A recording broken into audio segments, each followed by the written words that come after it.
Salut les amis et bienvenue. Les amis, je ne sais pas pour combien de temps est-ce que nos amis ukrainiennes ou otaniennes vont comprendre que ce qui se passe en Ukraine aujourd'hui, ce n'est pas que de la communication. Donc, ils ne peuvent pas gagner la guerre en passant par la communication. Parce qu'aujourd'hui, le monde entier, je dis le monde entier est au courant de leurs manipulations et de leurs mensonges. Le président, l'ancien président des Philippines, Rodrigo Duterte, a dit clairement dans une déclaration télévisé que l'Ukraine a été détruite. Et l'Ukraine ne peut plus être Ukraine d'hier. Et il a présenté la situation en disant que les Américains voulaient utiliser l'Ukraine comme base pour attaquer la Russie et déstabiliser la Russie. Et les Russes ont vu clair sur cette affaire. Philippines, c'est quel pays? C'est un pays qui avait été colonisé par les Américains. Et Duterte, c'est qui? C'est celui qui a toujours dit ce qu'il pensait. Il était maire de la capitale de son pays. Après, il est devenu président. Il a combattu la drogue dans son pays. Et à cette époque, Barack Obama voulait lui donner des leçons. Il avait traité Barack Obama de fils de compléter les amis. Donc, il explique les choses que ceux qui gouvernent l'Ukraine, du moins la partie qui reste de l'Ukraine aujourd'hui, n'ont pas compris.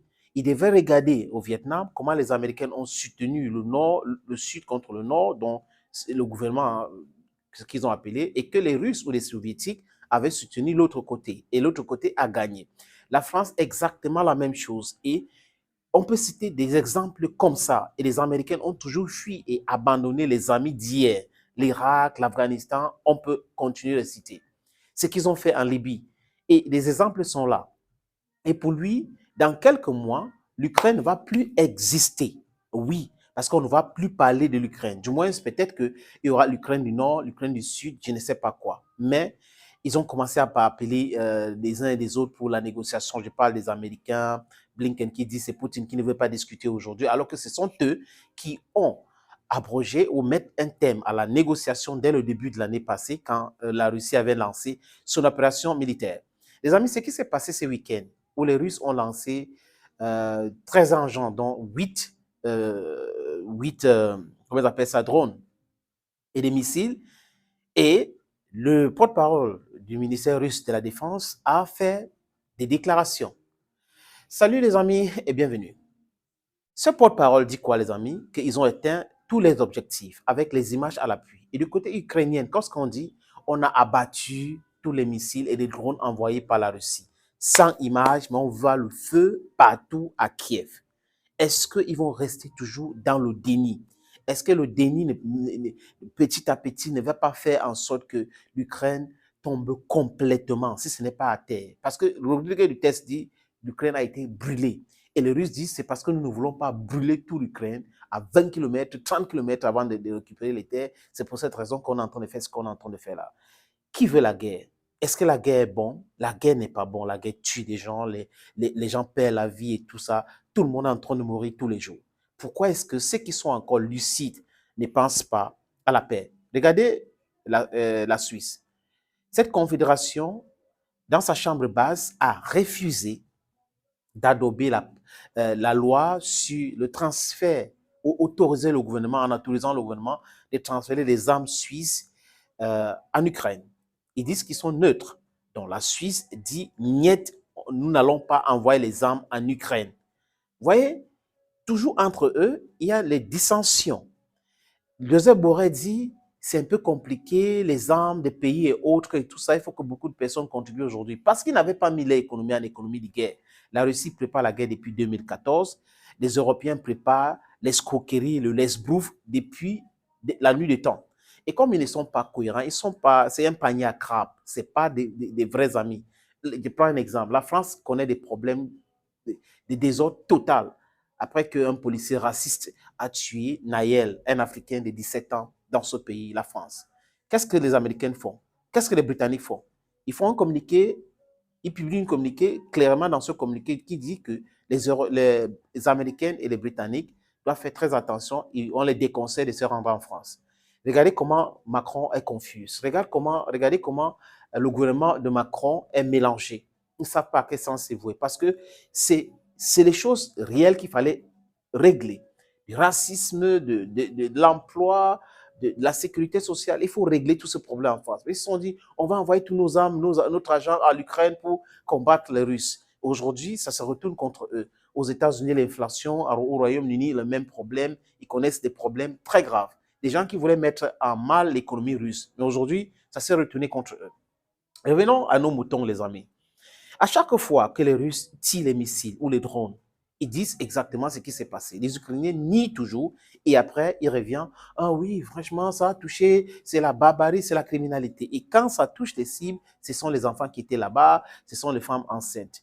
L'Ukraine est en train de... C'est-à-dire que l'Ukraine est en train d'être achevée. Quelqu'un, quelque part, doit dire aux Américains et à l'OTAN de négocier tout de suite parce que l'Ukraine, bientôt, va plus exister, comme a dit Rodrigo Duterte. Il va rester peut-être 30-10% du territoire ukrainien, mais les Russes, ils vont prendre tout. Et ce qui se passe du côté de Belarus avec le transfert des forces Wagner, ce n'est pas une très bonne nouvelle. Pour ceux qui suivent la politique, la géopolitique et l'information, ils savent que ce n'est pas une très bonne nouvelle. Et ils savent aussi que les Russes sont des gens tenaces, qui tiennent leurs promesses. Bill Clinton l'a dit avec Piers Morgan au Royaume-Uni, en Angleterre, lors d'une interview, que Poutine, c'est quelqu'un qui respecte ses promesses. Donc, s'il dit qu'il va faire quelque chose, il va faire. S'il a signé quelque chose, il va le faire. C'est exactement comme ça. Alors que de l'autre côté, nous avons des gens qui tergiversent. Nous avons des gens qui disent oui aujourd'hui et demain qui disent non.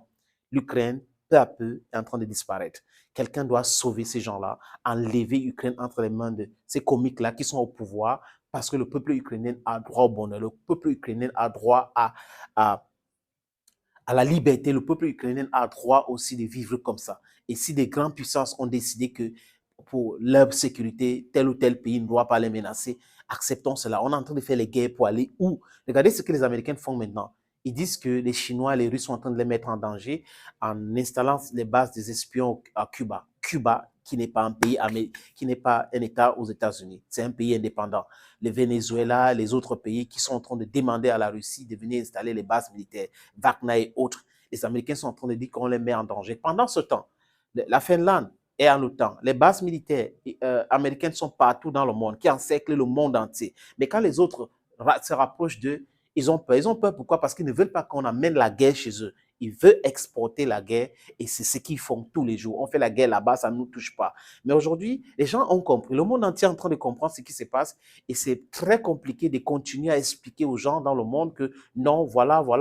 Donc, des Ukrainiennes ou ceux qui soutiennent l'Ukraine devraient comprendre aujourd'hui que c'est une guerre perdue d'avance et qu'à force de faire durer la guerre, les soutiens s'effritent et la désolation continue en Ukraine et cette communication bancale, ça n'a rien fait, on a attrapé des missiles, on a attrapé des drones et pendant ce temps, les gens continuent de pleurer, les gens continuent de fuir le pays. Les amis, quelqu'un quelque part devrait les dire, oui, cette époque est révolue. Les gens comprennent ce qui se passe aujourd'hui dans le monde. Et il y a des gens avec lesquels on ne blague pas. Si on blaguait hier, si les Américains, les Européens blaguaient avec des petits pays, aujourd'hui, ils ont un gros morceau à croquer. Et ce morceau s'appelle la Fédération de Russie. Ça, la Fédération de Russie, ce n'est pas un petit pays. Thank you, ladies and gentlemen, for watching this other video on this platform. God bless you. Bye-bye.